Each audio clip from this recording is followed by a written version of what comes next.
you told me you have two exits, but how hard was it to pull them off? Like, how involved were you? So there are these two companies. One of them is Spanugo, which was acquired by IBM. They were into cybersecurity. Spanugo is a classic example where they already had a website and they had a lot of marketing initiatives, but none of that worked, and they needed me to kind of revamp it. But when I started working with them, the first thing they said was, Sneha, look at these competitor of ours. They shared three of them. And then they said, all three have been acquired, and that's where we want to be. So they knew what their exit strategy was, and that's how they worked towards it. My job was to create a website and that overall positioning that it was a big enterprise with partners and things like that, so that when people come and look at their website, they feel it's a big company.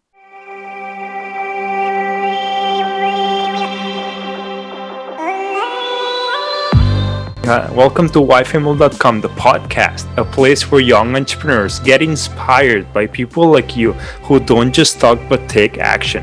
So yeah, today we have a startup mentor here. You also started a startup, and as I mentioned this season, I kind of want to bring different perspectives, not just from under 30 entrepreneurs, but also from mentors, VCs, HR people.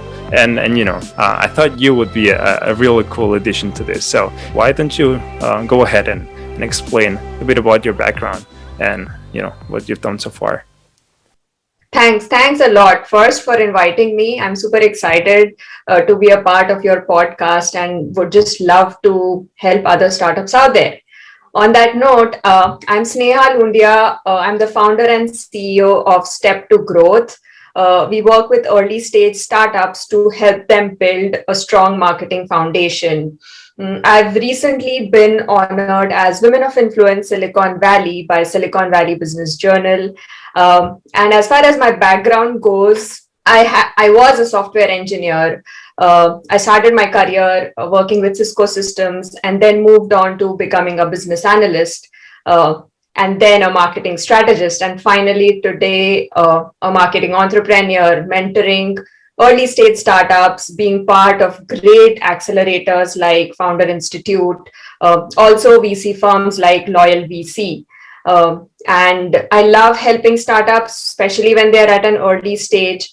So that's what I've been doing for the last few years. Cool. And you're based in here in the Bay Area, or Silicon Valley? Yes, I'm based out of the Silicon Valley, but I'm helping startups all across North America. And even I was born in India, so my background is like I'm an Indian. So yes, startups even in Asia. The focus is here, not in India right now. Yes. The especially Step to Growth's focus is here. I do a lot of pro bono work, just mentoring and helping startups. So a lot of that is focused on Indian startups right now. And so, yeah, how did your company Step to Growth start? Yeah, how did it start? So great question. Initially, when I started this 3 years ago, the intention has always been to help early stage startups, and with the mission of helping them become self-sufficient. So what bothered me always was that these startups, especially here in the Bay Area, they have technical founders and they spent a lot of time figuring out marketing and creating different assets, but it was so technical and not business focused that they, in spite of spending resources, time initially, they always had to get it redone later on. And that really bothered me. And I've done that initially as part of Step to Growth. And that's when it struck me that most of these startups go through accelerator programs, which are great to give them a overall understanding of how to run a business, what are the different functionalities, but none of them focus on marketing as much as it should have been focused. That led me to starting Step to Growth. And the reason why we are focusing more on early stages, once a startup gets funded, once they have revenue, once they are Series A, B, you will have hundreds of people helping them out. But it's at this early stage when they don't have revenue that they really need that support. So that's why our focus is more here. So it's kind of complementing startups who are already going through accelerators, or maybe they do not want to go through and just need support with marketing. So that's where we lie, and that's how I started this company. Cool. Yeah, because you have a technical and not technical, yeah, background, and Yes. but also marketing, right? So you kind of combine both worlds, and also I'm guessing, uh, based on your previous experience, you thought, oh, maybe this is what startups need, and was it like that? Yes, it was. So I'll share a little bit about why I moved into this role, like how did I transition and what changed in me. So while I loved my job at Cisco Systems. I used to code like a typical techie person. But I always had this thing in my head that how is this actually impacting the business? I'm involved of creating such a small piece of code for such a big thing. I was involved with these chassis which were going to be launched for LTE for mobile devices. So that intrigued me to doing my MBA. And while doing my MBA, I love technology. So I did it in IT. I didn't want to leave this industry. And once I completed my MBA, even while doing it, I wanted to understand how technology and business work together and how technology is helping business become more efficient. So that led me to becoming a business analyst. And from there, that again led me to innovation and startups and marketing. So this entire transition has helped me understand how technology and business work together. Why do they need to work together, and how technology can actually help business improve efficiency and create such innovative products to solve world problems. And I think my technical background really helps me with startups as well, especially tech startups, because I understand why they are doing it, how they are doing it, and then communicating it is in a more efficient way becomes easier. Cool. And moving a bit away from why you started, what's the main reason why you decided to leave the IT world, right, and transition to entrepreneurship or helping other startups? So, frankly, as a kid, I always wanted to be an entrepreneur. My father is an entrepreneur, and he's been a big source of inspiration, both my parents. And so, I think as a kid, I always knew I wanted to do something of my own. I just didn't know what it was. That was, I think, one of the most important driving forces. But the other thing is I have this whole personal mission of mine, and which is to help eliminate poverty. And one of the things I realized was, yes, I can do a lot if I'm doing this and if I have a job, but I can open up a lot more opportunities if I'm an entrepreneur. So to be able to fulfill this bigger goal of my life, which is to try and eliminate poverty, I needed to have a good infrastructure, a good financial stability to be able to do that. So, all of these together, my passion for always being an entrepreneur, my passion for helping others, and then to be able to take care of this bigger mission of mine, I felt that this was what I needed to do. And knowing you're originally from India, maybe the culture doesn't help. Going for like entrepreneurship, right? Or like maybe it's, I don't know how to put it, but the US is more open to entrepreneurship. And did you get any you know negative reaction? I mean, your dad was an entrepreneur, so I'm pretty sure that helped. But yeah, from moving away to IT and going to entrepreneurship, did you get any of that? Yes, I got that, but not from my family. So you are right. My parents have been super supportive uh, of whatever I have wanted to do. And frankly, I am among those few lucky women who have such supportive parents. Especially have changed, things are changing in India, but then you'll still find a few segments where they might not be as supportive. Uh, so yes, but I think my challenge was more with my friends, like the circle, especially passing out of my B school, the typical mentality is, so when I was looking for jobs, there were much more higher paying jobs, but my focus was more on being a business analyst at an IT service company, which was one of the lower paying jobs. And people didn't get that. Like, people didn't understand that, you can follow your passion. It's okay to earn less and follow your passion, as opposed to getting a very high paying job and doing something which you're not very passionate about. So I feel that has been a struggle for me always, to expressing and letting people know and educating them that, it's okay. Just follow your dreams and, follow your passion. So I felt that was my bigger struggle in terms of how people looked at me and, judged me, because for me that wasn't important. And people always felt that, okay, her father has a business, so she doesn't care about it. But that wasn't the case. I've always been raised to be independent and, take care of myself. So, but I feel that was more struggling for me, as opposed to my family not supporting me. They've been super supportive.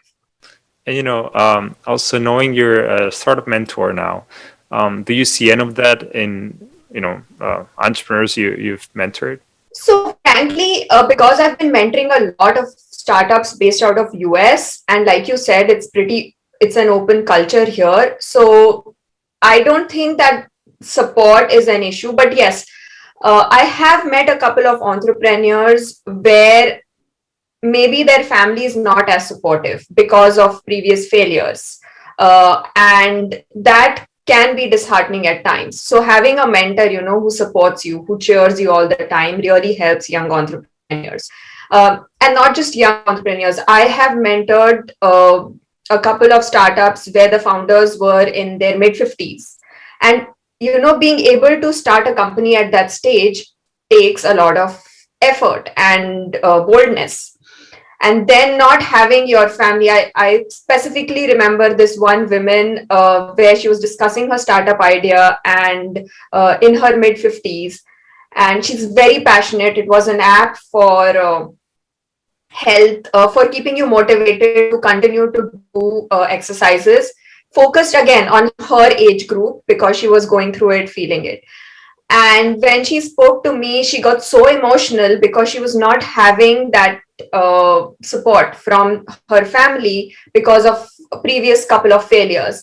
So I feel that even here, in spite of that open culture, people are judged based on their previous failures, which should not be the case. And the more you can support and help each other out at an early stage, we are going to just make a better community that way. So if there's an entrepreneur, a young entrepreneur that is listening to this, and he's experiencing this, like, people around them they want to go to the corporate America or corporate world.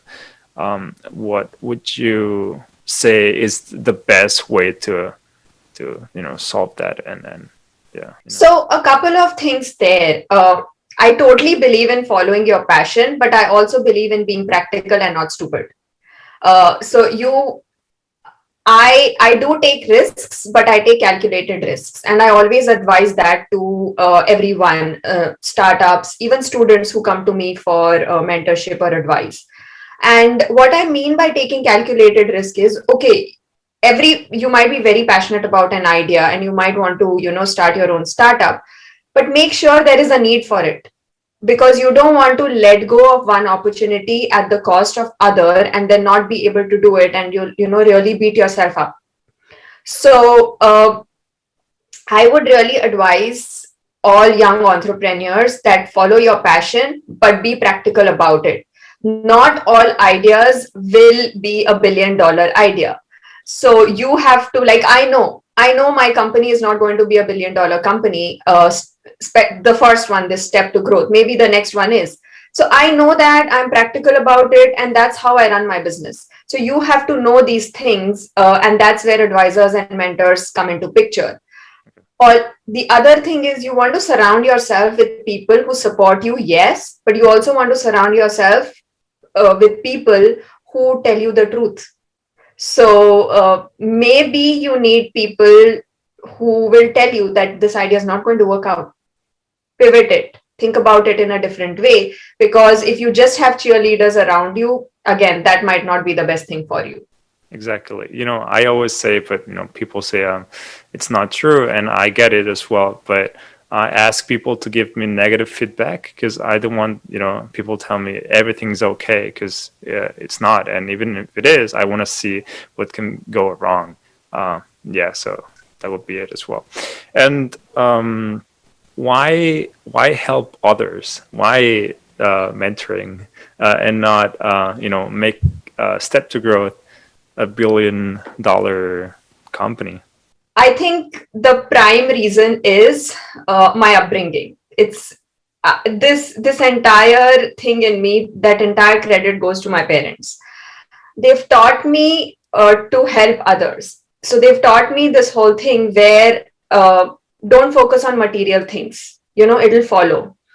Focus on helping others, and that's what I've been doing. And I think that's just there in my nature. Even as a kid, I would be the person who would, in school also, I would be the person who would have this cheat sheet of formulas in maths, and everyone else would take a copy of that because, yes, Sneha is going to create it for us. So it's always, been that way for me right from my childhood, where I've been helping. And I've just been passionate about helping others in different ways, being involved with nonprofits back in India and helping students out there, and also over here spending my time not just with startups, even with nonprofits. I spend my time helping them with their marketing strategy. So I think that gives me a sense of satisfaction, and I totally believe in giving back, and maybe this is my way of giving back initially. Yeah, I gotta say, I experienced the same thing. I used to make the cheat sheets, and everyone wanted to copy mine. So yeah, I get it. And you told me you have two exits, right? You had two Yes. exits. That's really cool. That's exciting. But how hard was it to pull them off? Like, how involved were you in them? So in one of them, I was pretty much involved. So there are these two companies. One of them is Spanugo, which was acquired by IBM. They were into cybersecurity. Uh, Instead of sharing how I was involved, I want to kind of share more about why they got acquired so that other startups can understand things. Uh, so when Spanugo is a classic example where they already had a website and they had a lot of marketing initiatives, but none of that worked, and they needed me to kind of revamp it. But when I started working with them, the first thing they said was, Sneha, look at these competitor of ours. They shared three of them, and then they said all three have been acquired, and that's where we want to be. So they knew what their exit strategy was, and that's how they worked towards it. So that is one classic example of what was success for them. For them, it was getting acquired, and that's their focus. And their marketing did show that. So in spite of not having they were a small team and everything, but my job was to create a website and that overall positioning that it was a big enterprise with partners and things like that. So that when people come and look at their website, they feel it's a big company. That's one example. And then the second one, which happened very recently, it happened last month, was this company called Sureline Systems, which got acquired by Persistent. I have been so very lucky to be a part of Sureline. I've been with them for about 5 years. So Sureline was I started working with them as an intern initially, moved on to become a marketing strategist for them, and have been with them ever since. Their strategy was different. And how it was different was, yes, they had an exit strategy in place, but their mode of revenue has always been partner driven. So they were very clear on their business model that they only want to get business through partners. And they did, yes, there were a couple of other ones or two customers who they interacted with directly, but most of the business was through partners, and that helped them get acquired. So in both the cases, being focused on what you really want and also focusing on your end goal and what you as a founding team want to achieve. your exit strategy could be anything. It could be getting acquired, it would be going public, or it could be any form of partnership. So just make sure you're focused on that. It takes a lot of effort, but if you know your end goal, you can work towards it. And that's my advice. It takes a lot of effort to get these deals go through, but marketing can really help with that. Yeah. Well, just to add in that, I know a lot of startups don't, yeah, just know the product they're working on now and don't really know what's going to happen in even a year from now. So yeah, that's hard to think about. But yeah, I agree. It's you gotta know your goal. Yeah. So one of the questions that I ask normally is, what's the mistake, the most common mistake you see that early stage startups make? Yeah, like yeah, what's that mistake and what would you do to overcome it? Or So I think a few of the mistakes which most startups I've seen make are: one, not being focused. So, say for example, a startup has a pitch event, has a pitch with an investor today, and the investor asks them to make some tweaks. They immediately start focusing on those tweaks as opposed to talking to a few more and seeing where the trend is. And then you spend so much of time. So everyone has a different opinion, and everyone is right in terms of their opinion. You have to figure out what your mission and goal is, and what do you want to get out of any meeting. So being more focused and intention driven as opposed to just doing things because everyone else is doing. yeah, And the second biggest mistake which most startups make is they really don't have they really have not validated their market. And by market validation, it does not mean that if you have 1,000 beta customers, your product is validated. Until and unless you have paying customers, your product is not validated. People might want to use a free product. Who does not want to try out a free thing? But the important thing is they have to pay for it. So many a time startups believe that just because they have initial users, it's a win. It's not until you have that paying customer. So that's when I would say your market is validated. And this is a cycle. Even after your first 1,000 customers, you want to continue to increase it. And then finally, most startups get these initial early adopters, but they are not persistent in terms of following up with them, keeping them in loop, nurturing them. So that should be the next focus. So first is focusing more on what is your goal, then figuring out your market validation, and then continuing to be persistent with your existing new early adopters, getting feedback, using that to enhance your product. cool. And do you think that uh, you know uh, early stage startups, maybe, yeah, a lot of them are founded by technical people. Maybe they don't know marketing. So do you think the lack of marketing is one of those problems as well? And yeah, Yes, absolutely. So if you look at any graph, about 50% of startups fail because of not focusing either on their product market fit or on actually not launching their startups well, uh, or not really focusing on marketing at all.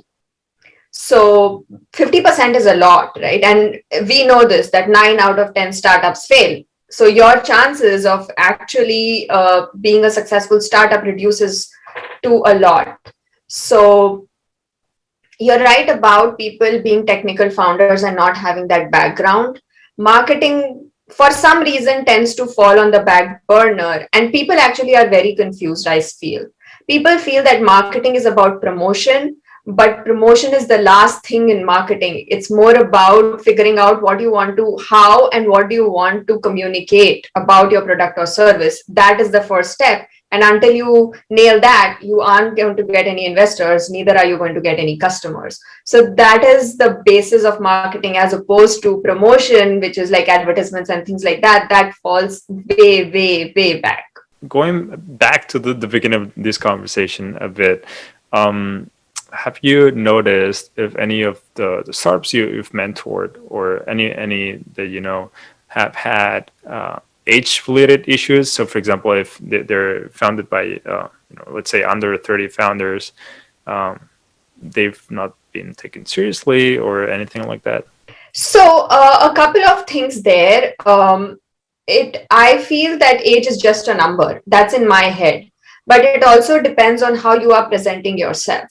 So even if you're 25, by 25, even if you're just 20 years old and you have a solid idea and you present yourself well to investors, you will get funded and people will take you seriously. People are open to new ideas and innovations. So I don't think that that's an issue. I feel that uh, the drawback of being younger is maturity and experience, and that's why you have mentors and advisors to help you out over there.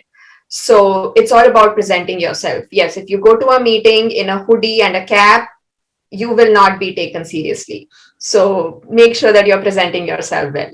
Well, you could be the next Mark Zuckerberg as well, but yeah, Yes. it's rare though. And Yeah. so that goes together with marketing as well, right? You gotta be good at sales as well. And with that, um, how do you how do you recommend people to leverage their connections, their LinkedIn following? At what point following up, a fifth time becomes spam, and how much of that do people need to do? Another great question, and this has been happening a lot recently. So generally, what I always recommend is whenever you are sending your first connection request, say on LinkedIn, always add a small note in terms of what you are expecting out of that connection. Be specific. Don't beat around the bush. Don't say that I want to just add you to my network. Why do you want to add that person? Do you need mentorship? Do you need advisory? Are you looking for beta customers? Mention that reason firsthand. So when people actually accept your connection, they know why you are connecting with them. So your amount of messages you send to follow up would reduce because you are being intentional about what you're doing. Uh, but say you've already reached out to people without that intentional message. In that case, if people have agreed to accept your connection, you do have the right to send messages, but you want to be efficient in the sense you don't want to waste your time sending out messages to someone who's not going to respond. So probably after a set of 5 messages, you just stop, especially on LinkedIn.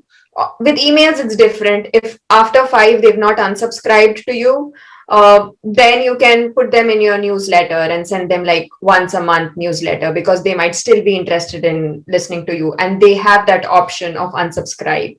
Uh, I would say 5 would be a good number to stop at when it's LinkedIn.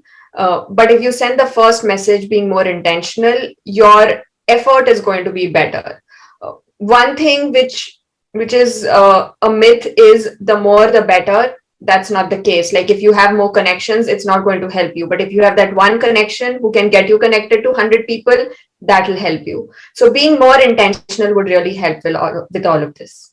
Yeah, because every day I get requests, and maybe I accept their request, but then they send me like 10 messages, and that becomes spam, right? Purpose behind it, and offering value to the other person, I guess, as well, right? Absolutely. Like in my personal case, if somebody wants to connect with me and they don't send me a message, there's a high chance I'm not going to accept it because I want to know why do you want to connect with me in the first place. So if any of the listeners do want to connect with me, please make sure that you mention why you want to connect. Okay, yeah, I'll leave your information on the description, also on wifimilk.com/podcast. So yeah, you'll be able to find it there. And one of the last questions here. A lot of startups want to grow very fast, and that's sometimes that's a good thing to do. So you own the market, right? But what's the kind of the secret sauce to controlled growth? Because you don't want to go like crazy fast. Yeah, what's the secret sauce? So there is no one secret sauce which will work for everyone. And just because something worked for another startup, it might not work for you. What you have to do is look at your own data and be focused again. So, for example, try running 2, 3 campaigns, one on LinkedIn, one on email, and maybe one using some paid ads, and look at results of each one of these and try it on a smaller group. See which one is going to yield the best results for you, and then start focusing on that initially. Burn that channel, exhaust that channel before you move on to the other.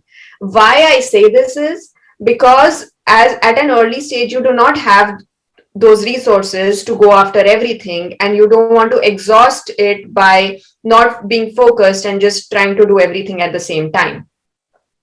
The other thing to be careful about is make sure that your infrastructure is ready. So, for example, if you have 100 customers today, and then because of one of your promotional activities, you suddenly get 10,000 customers, do you have the infrastructure to support those 10,000 customers?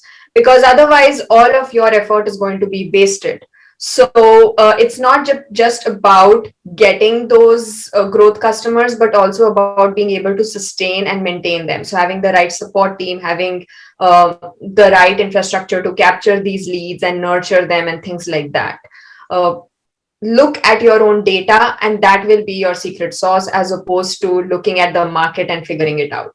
I always ask this last question to every guest, and this season kind of changed a little bit. So, what's your plan to conquer the world, or at least have a good impact? I think I touched upon it a little bit. So my plan is to grow step to growth at a stage where this company is self-sustaining, and then my focus is going to be help eliminate poverty. I'm close to India, so I'm going to start there and then move on to doing that for the rest of the world. Two things are really close to my heart. One is poverty, and the other is education. Uh, there are like I know India very well, and the education system really needs to be changed there. So I want to start there in terms of world domination, and hopefully then become like a global nonprofit. Wow. Well, thanks, Nika. This was great. I hope our listeners enjoyed it. I did. I certainly did. And yeah, thanks for coming to wifimilk.com, the podcast. Uh, Thank you. Thanks a lot. It was a pleasure. I enjoyed talking to you. And anybody else who needs help with startup advising, mentoring, just feel free to reach out to me. Do add a note to make sure that I accept your connections. All right. Well, thank you.